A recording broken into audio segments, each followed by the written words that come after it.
Assalamualaikum warahmatullahi wabarakatuh. Waalaikumsalam warahmatullahi wabarakatuh.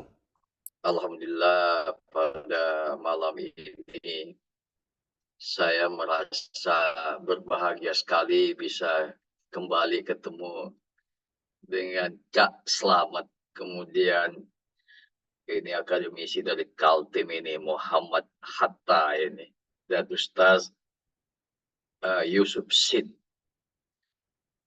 Tema ini tema yang menarik dan cukup seksi kita diskusikan malam ini. Dalam beberapa minggu terakhir ini, kita bagaikan sedang menonton drama kolosal parade korupsi di negeri ini. Bagaimana sidang korupsi terhadap mantan Menteri Pertanian, dan itu sangat memuakkan, menjijikkan, kayak negeri ini dikapling-kapling melibatkan keluarga besar. Jadi negara ini betul-betul sudah menjadi kleptokrasi state. Negara yang dikelola para bangsat, bajingan, dan perampok. Itu teori yang menjelaskan negara kleptokrasi state.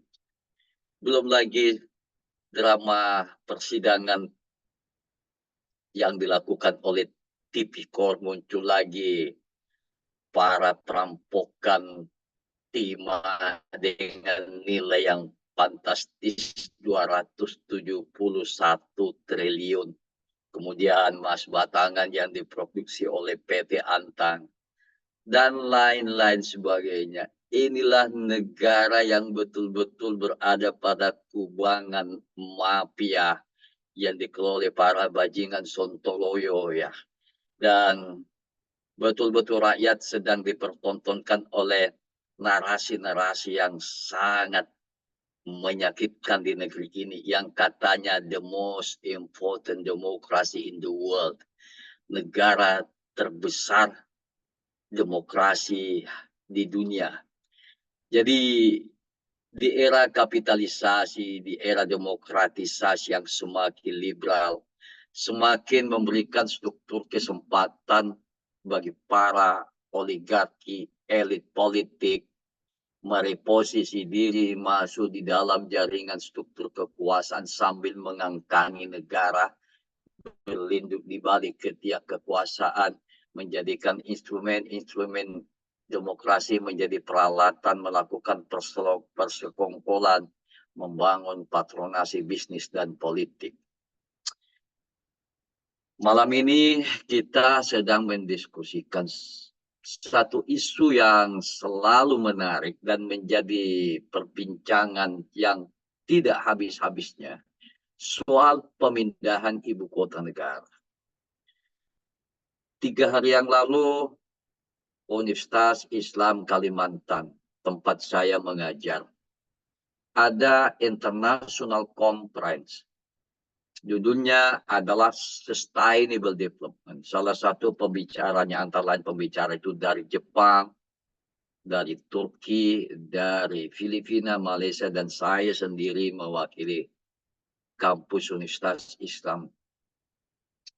Islam Kalimantan. Saya bicara soal moving Indonesian capital city, impact on environmental damage, marginalization of local community, and under shadow of oligarchy.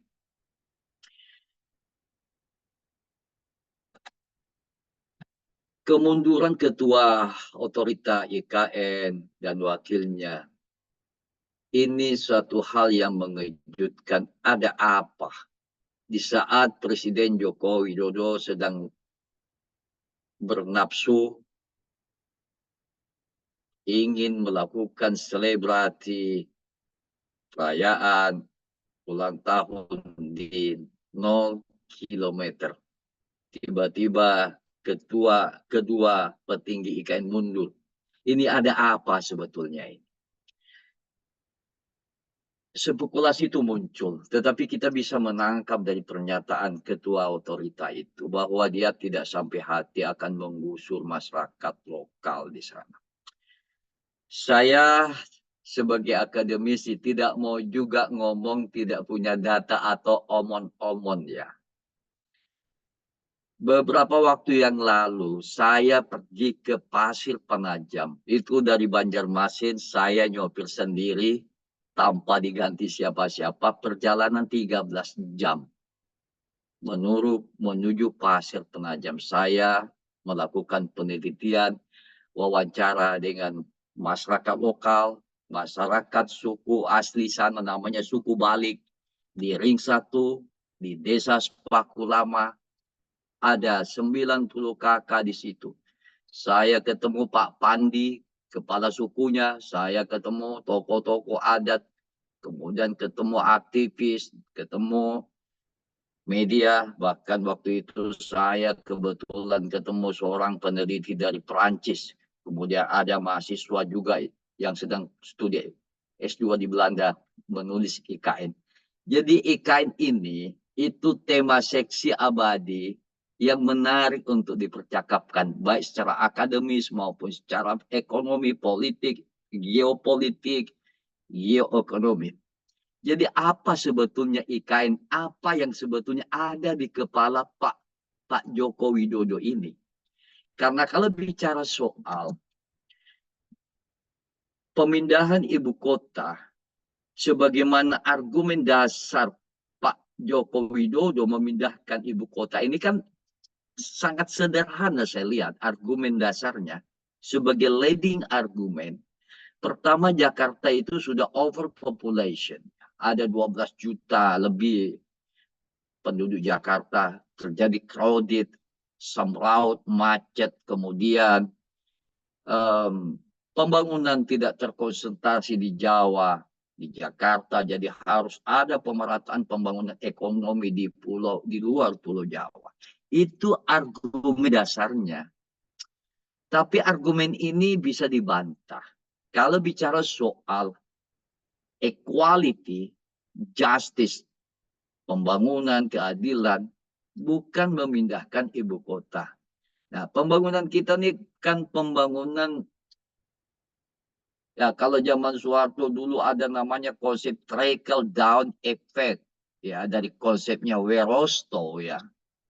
Nah sekarang ini pembangunan ekonomi kan ekonomi yang dikendalikan oleh oligarki, yang terakumulasi di tangan segelintir orang, yang memiliki jaringan relasi kuasa dengan kekuasaan, dan itu semua tahu, dan ini cerita panjang di negeri ini ya soal bagaimana distribusi ekonomi yang tidak adil, kemudian daerah itu hanya menjadi sapi perasan oleh Jakarta, lebih-lebih di zaman Soeharto juga sampai sekarang ini. Di saat sekarang ini sumber daya alam di daerah, di Sumatera, di Kalimantan udah habis. Jadi tinggal remah-remah ampasnya aja orang daerah menikmati sumber daya alam ini. Jadi itu argumen yang menurut saya argumen yang tidak terlalu substantif disampaikan oleh Presiden Jokowi. Tetapi saya ingin katakan, Indonesia ini rich in natural resources. Bagaikan perempuan yang cantik, cowok yang cantik menjadi rebutan para kapitalis ekonomi global. Ya, orang semua ngiler Indonesia ini. Melihat Indonesia kan sangat kaya sekali ya. Nah, kebetulan poros ekonomi politik Jokowi sekarang ini kan dekat dengan Beijing ya. Dia kan berteman dengan Xi Jinping ya. Jadi ini persoalannya, ini persoalan Indonesia ini akan dipersembahkan kepada oligarki bisnis Cina. Salah satu pilot project ini ada soal IKN. Ya, jadi IKN ini sudah menjadi common enemy, musuh bersama sudah. Masyarakat Sepaku Lama ada 90 kakak. Semuanya itu tidak semua welcome ya. Siapa yang diuntungkan dengan IKN ini pertanyaan penting. Pertanyaan ini bisa dijawab yang diuntungkan oleh IKN ini adalah orang-orang bos-bos yang memiliki lahan ribuan hektar, ratusan hektar. Karena di situ ada uang kompensasi dan pemilik ini itu bukan orang Kaltim, itu orang-orang Jakarta. Jenderal ini, Aseng Asong ini. Nah, orang-orang Paku Lama di Pak Hatta ini mesti tahu ini. Itu hanya berderai air mata. Kemana kamu pindah? Mau pindah kemana kami? Kami hanya punya lahan perumahan. Itu pun dibeli di bawah standar. Karena di situ juga ada calo-calo, cukong-cukong mafia tanah juga di situ itu. Ya, jadi mafia tanah. Jadi masyarakat di sana tidak semua welcome dengan IKN ini. Ya, kalau sahabat saya Edi Mulyadi 3 tahun yang lalu itu menyebut jing buang anak dan itu menjadi ribut, ya. Termasuk saya banyak dikritik oleh kawan-kawan karena saya di situ ada video saya dengan saudara Edi Mulyadi. Akan menjadi benar adanya. Amin Rais menyebut IKN akan menjadi kota hantu, ya, akan mangkrak, akan menjadi kuburan massal rejim Jokowi ini. Jadi Jokowi nanti, rejim Jokowi secara kekuasaan itu akan terkubur di IKN. Ya. Jadi IKN ini sebagai simbol kuburan besar daripada rejim sekarang ini. Karena semua analisis mengatakan IKN ini akan gagal. Gak ada duitnya kok. Emangnya hanya urusan IKN apa APBN ini kan? Ya, proyek Pak Prabowo Subianto makan siang gratis, susu, minum susu gratis.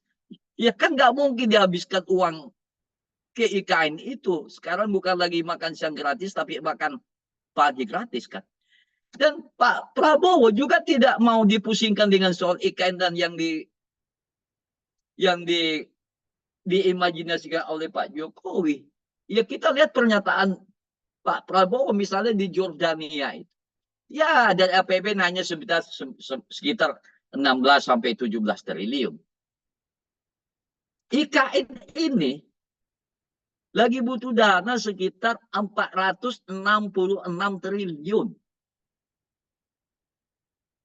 Mengapa investor ini nggak tertarik dengan IKN walaupun Pak Jokowi itu udah hamisin duit negara mencari investor buka lapak di mana-mana ke Timur Tengah, ke Jepang, nggak ada yang tertarik.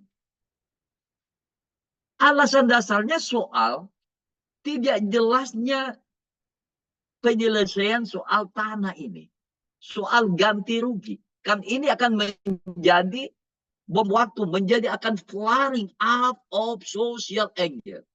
Akan menjadi sebuah ledakan kemarahan masyarakat. Ingat, pembangunan itu bukan soal pembangunan fisik semata-mata.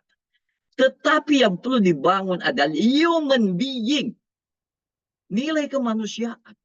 Masyarakat sepaku, masyarakat etnis-etnis yang lain yang sudah hidup secara turun-temurun dengan belief system nilai, local wisdom, local knowledge. Mereka hidup secara damai harmonis dengan nilai-nilai tradisional yang mendrive sistem kehidupan mereka. Tiba-tiba datang mesin-mesin industri proyek IKN ini yang akan meluluhlantahkan relasi dan struktur sosial yang ada. Ini yang tidak pernah dipikirkan oleh pengambil kebijakan di negeri ini. Hanya semata-mata pembangunnya itu secara fisikal. Lalu bagaimana nilai kemanusiaan yang ada? Ini bicara soal struktur sosial yang akan mempengaruhi, merubah landscape sosial ekonomi masyarakat lokal. Tadi bicara soal sungai, itu betul. Di Sepaku Lama itu ada sungai. Di belakang rumah Pak Pandi itu ada sungai. Dan itu menjadi sumber pendapatan warga lokal mencari ikan. Mencari penghidupan yang lain. Mereka hidup kok. Bisa nyekolahkan anak. Bisa naik haji. Bisa hidup layak seperti orang. Tiba-tiba lah proyek ambius dari Pak Presiden Jokowi akan merubah landscape sosial budaya masyarakat yang sudah hidup sekian puluh tahun bahkan ratusan tahun di situ dengan segala kedamaian, memiliki relasi dengan alam secara natural. Nah, dengan adanya IKN ini akan terjadi penghinaan, pelanggaran hak asasi manusia, penggusuran warga yang tidak manusiawi. Ini diucapkan oleh Bapak Aidul Fitri. Saya berwawancara di depan pintu masuk IKN. Di situ Pak Aidul Fitri buka warung kopi, warung supermie. Pekerja-pekerja IKN itu singgah minum di situ, saya wawancara dengan sejumlah masyarakat. Saya wawancara dengan warga pinggiran di situ. Saya tanya, bagaimana pendapat Anda soal IKN? Ya, IKN ini kan ada yang untung, ada yang buntung. Yang untung yang punya kebun kelapa sawit. Yang buntung ya kami-kami ini yang nggak punya tanah itu. Yang menikmati kan orang-orang oligarki lagi, pemilik lahan. Orang-orang dari Jakarta, jenderal-jenderal yang dari Jakarta. Pengusaha-pengusaha yang sudah memang punya kaplingan. Oh iya, saya bilang. Ini saya wawancara, saya kasih rekaman wawancara saya. Jadi saya lagi nulis nyelesaikan ini. Riset saya ini. Nah, kita ini kan membayangkan nih.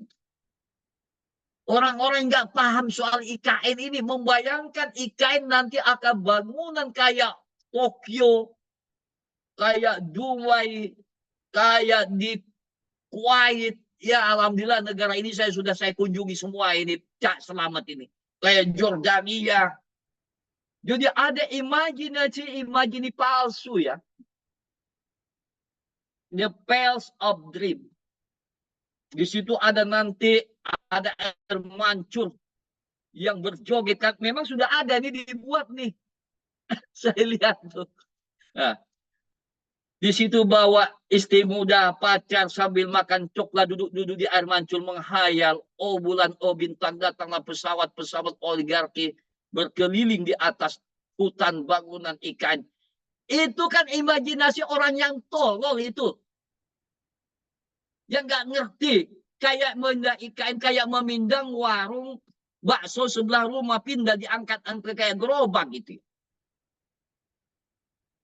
Jangan membayangkan, mengcompare pemindahan ibu kota sama dengan dari Petaling Jaya ke Putrajaya, Kuala Lumpur. Naik taksi kurang lebih hanya 42 menit. Jangan membayangkan pemindahan ibu kota Brazil, Kazakhstan. Ini memindah dari Pulau Jawa ke Kaltim. Coba kira-kira yang mau pindah itu siapa, Cak Selat? Saya aja nggak punya keinginan pindah ke Kaltim. Apalagi orang dari Jakarta, dari jauh. Nggak ada apa-apanya, Pak. Pak Ustaz Yusuf Sin. Namanya 0 kilometer itu nggak ada bangunan sama sekali, Pak. Panasnya ya ampun di situ itu. Di situ saya lihat hanya ada taman tanaman, sayur-sayur, kembang-kembang menghiasi di situ ya. Kemudian di sebelah sana ada memang pembangunan dan tidak sembarangan orang bisa masuk ke sana itu. Kemudian sepanjang jalan itu hilir mulir alat-alat berat. Ya. Kemudian bagaimana sungai itu sudah nggak jelas lagi sungai. Jadi ini cerita, ini bukan cerita omong kosong. Oleh karena itu, saya ingin ngajak kawan-kawan, Kalau mau bicara IKN, silahkan datang dulu ke sana. Apa yang terjadi sebetulnya?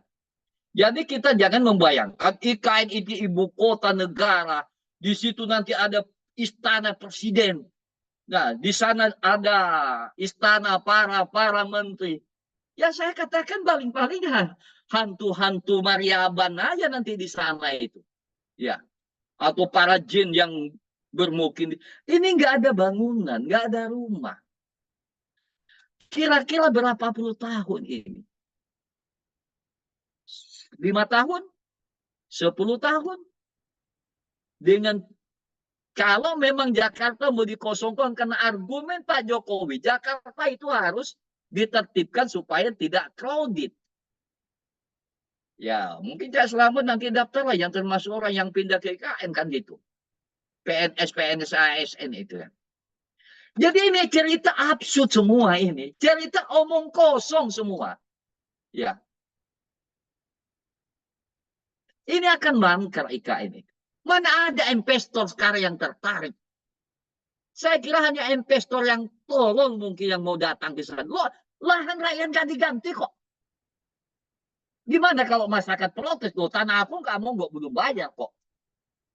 Itu di sepaku lama. Itu ring 1 Cak Selamat. Sepaku lama itu. Itu ada 90 kakak. Belum saya nyebut desa-desa yang lain. Hutan habis. Mulai dari Pasir Penajam itu terus itu. Yang arah ke Samarinda itu. Jalan memang oke. Ya, jalan mulus. Infrastruktur ya bagus lah.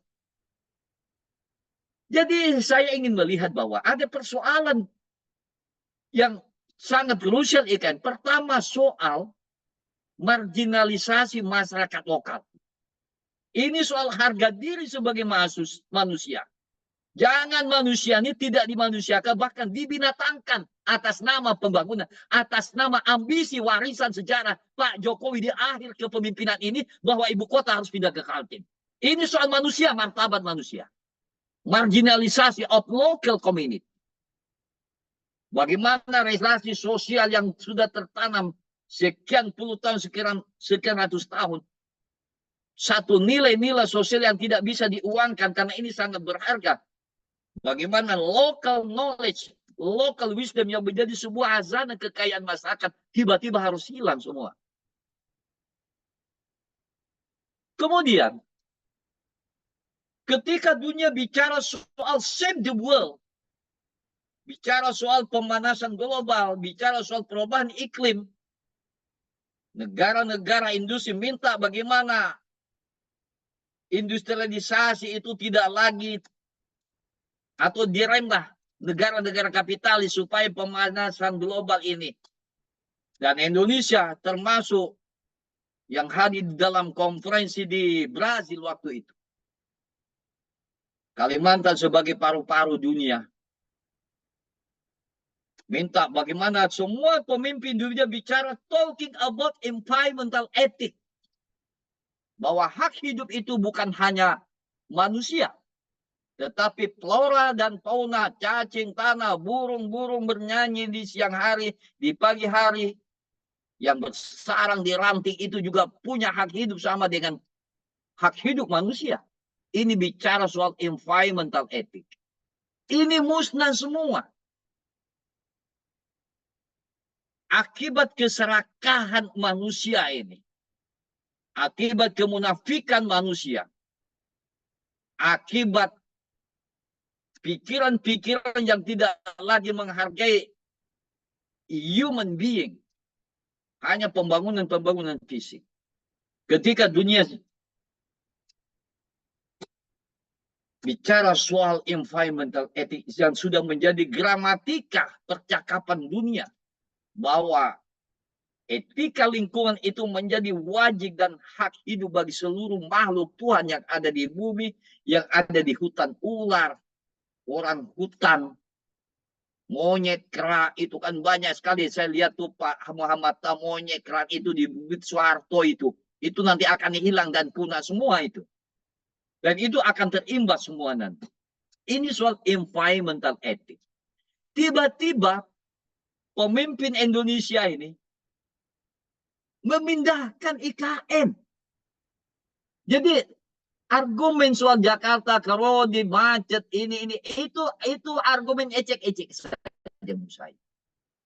Tapi ada hidden interest yang lebih besar, yaitu kepentingan oligarki bisnis Cina di Indonesia.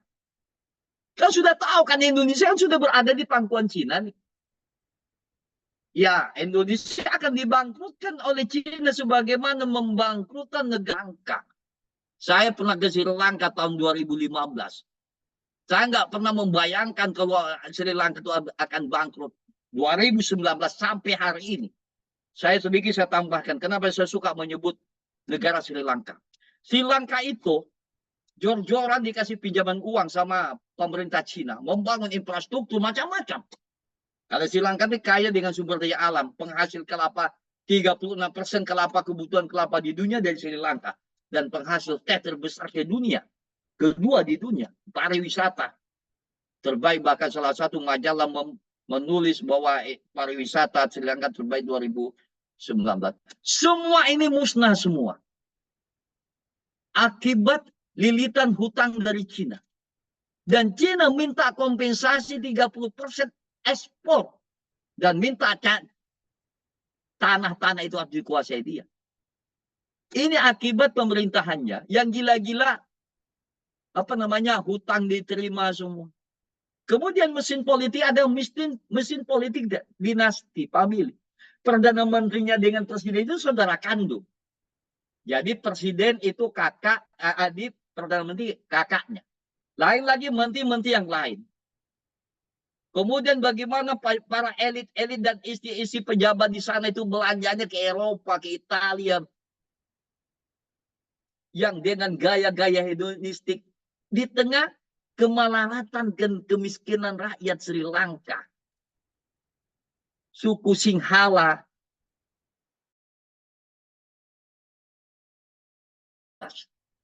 Apa yang saya ingin jelaskan?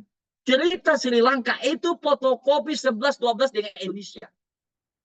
Jor-joran, kereta cepat Jakarta, Bandung, Cina. Rempang, Cina. Nikel di Sulawesi Tengah, Poso, Cina. Di Bombana Selatan, tambak emas, Cina. Kelapa sawit, Cina.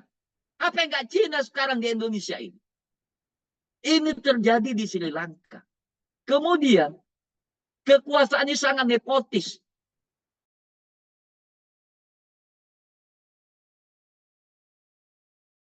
Penguasa Sri Lanka. Ya. Nah, inilah problemnya. Jadi saya akan membantah asumsi yang mengatakan IKN dipinta karena soal overpopulation crowded Jakarta. Menurut saya bukan itu. Tapi ada geopolitik dan geobisnis yang lebih menggiurkan. Kenapa harus di IKN? Di Kaltim? Karena secara geopolitik itu sangat strategis. Di Rempang, jadi di ujung barat itu dekat Selat Malaka, namanya Rempang itu Riau. Jadi kayak di gunting itu Indonesia itu. Jadi ada guntingan itu ya. Barat itu Rempang, Riau dekat dengan Selat Malaka. Kemudian di timur itu dekat dengan Sulawesi, Laut Sulawesi. Jadi ini soal membangun satelit Beijing kedua dengan konsep Sabuk Sutra ya, Cina itu. Jadi ini penting kita bicarakan ya. Jadi Jokowi udahlah, Pak Jokowi tobat adalah Ihdinas Siratal Mustaqim. Ya, orang sudah tahu ini IKN akan mangkrak, nggak ada duitnya. Pak Prabowo nggak mungkin juga akan menghabiskan dana APBN, menghabiskan itu. Ya, Pak Prabowo lebih mengutamakan pendidikan gratis, makan siang gratis, minum susu gratis, ketimbang habis-habisan duit ke IKN. Nah, kalau ingin mensejahterakan masyarakat lokal,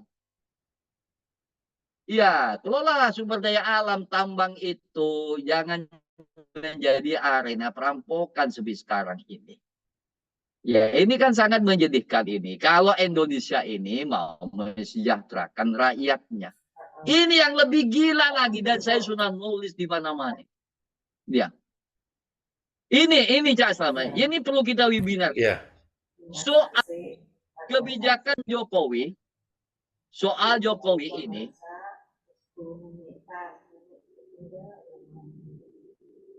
iki opo iki? Iya.